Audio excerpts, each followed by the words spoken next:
Dakwah yang utama bukan berupa kata-kata, melainkan dari perilaku. Orang yang berbuat baik sudah berdakwah. Jangan paksa orang untuk mencintaimu. Tagihlah dirimu untuk mencintai siapapun. Surga itu gak penting, fokuskan dirimu hanya pada Tuhan. Kesedihan boleh ada, tapi jangan ada kebencian kepada siapapun. Cinta bukanlah bertahan seberapa lama, tetapi seberapa jelas dan kemana arahnya. Engkau bisa mencintai meskipun tanpa cinta. Jangan mati-matian mengejar sesuatu yang tak bisa dibawa mati. Empati adalah salah satu unsur yang harus ada dalam menjalin hubungan. Antara satu sama lain harus saling menghargai dan memahami, karena pada dasarnya cinta adalah saling melengkapi. Selalu berusaha merasakan apa yang dirasakan pasangannya juga adalah salah satu wujud nyata dari cinta. Biasanya yang paling serakah dan paling memahami teori, metode, dan praktik keserakahan adalah orang-orang pandai. Sejarah adalah deretan episode tentang siapa dalam siapa wayang, dan sejarah mencatat ki dalam menggenggam kaki tangan wayang-wayang untuk pada suatu hari dimasukkan dalam kotak. Kebanyakan manusia berjuang mengada-adakan dirinya, menonjol-nonjolkan dirinya, bahkan untuk itu mereka meniadakan makhluk selainnya.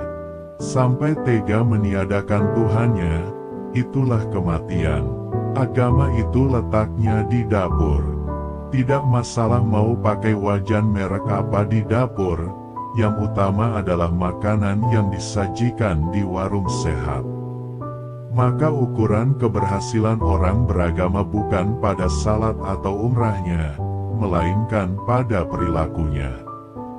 Dunia ini masih dipimpin oleh orang yang lebih memilih kenyang meskipun dijadikan budak, daripada lapar tapi bertahan harga dirinya. Kebanyakan orang tak bisa tidur, mereka hanya tertidur, karena sepanjang siang dan malam hari mereka diberati oleh dunia. Yang penting bukan apakah kita menang atau kalah, Tuhan tidak mewajibkan manusia untuk menang sehingga kalah pun bukan dosa, yang penting adalah apakah seseorang berjuang atau tak berjuang. Agama kurang diperkenalkan sebagai berita gembira dan janji cinta, melainkan sebagai tukang cambuk, pendera, dan satpam otoriter. Sunnah Rasul yang paling mendasar adalah akhlaknya, bukan kostumnya. Orang yang disukai Tuhan adalah orang yang menyebut dirinya buruk, merasa tidak bisa, bukan merasa paling bisa. Menyepi itu penting, supaya kamu benar-benar bisa mendengar apa yang menjadi isi dari keramaian. Tuhan tidak menuntut kita untuk sukses. Tuhan hanya menyuruh kita berjuang tanpa henti. Agama diajarkan kepada manusia agar ia memiliki pengetahuan dan kesanggupan untuk menata hidup, menata diri dan alam, menata sejarah, kebudayaan, politik. Kalau kau cukup makan sepiring nasi, kenapa harus sepiring setengah? Kalau kesehatanmu cukup dipenuhi dengan sebiji tempe, kenapa ambil dua?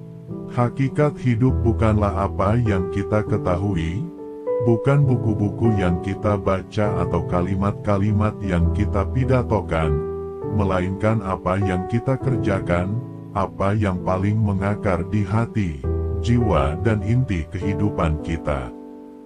Tidak apa-apa kalau ilmu agamamu masih pas-pasan, itu malah membuatmu menjadi rendah hati.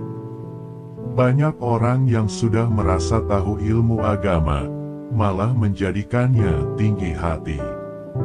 Pelajaran terpenting bagi calon pemimpin adalah kesanggupan menjadi rakyat. Barang siapa sanggup menjadi rakyat yang baik, itulah pemimpin yang baik. Maksudnya, Sikap mental seorang pemimpin haruslah sikap mental kerakyatan. Kalian berbicara bahwa dunia semakin rusak dan akan semakin rusak. Siapa yang merusak? Kalian sendiri. Apapun yang kita lakukan dalam kehidupan ini adalah perlombaan dalam kebaikan. Bukan perlombaan keunggulan satu sama lain. Tuhan tidak tersakiti oleh pengingkaran Anda. Tetapi Tuhan sangat tersakiti jika Anda berpura-pura menyembahnya. Kepandaian adalah kelicikan yang menyamar, kebodohan adalah kebaikan yang bernasib buruk. Bahwa kemenangan yang benar-benar kemenangan tidaklah terjadi pada seseorang atas orang lain, melainkan atas dirinya sendiri. Coba hitunglah kehidupan di sekitarmu, hitung pula dirimu sendiri, temukan kemuliaan di sekitarmu. Tuhan mungkin tidak mengizinkanmu memilikinya, tetapi Tuhan mengizinkanmu mencintainya. Segala keburukan yang kamu temukan adalah kesempatan yang diberikan oleh Allah kepadamu supaya kamu selalu berbuat baik. Bila air yang sedikit dapat menyelamatkanmu dari rasa haus, tak perlu meminta air lebih banyak yang barangkali dapat membuatmu tenggelam.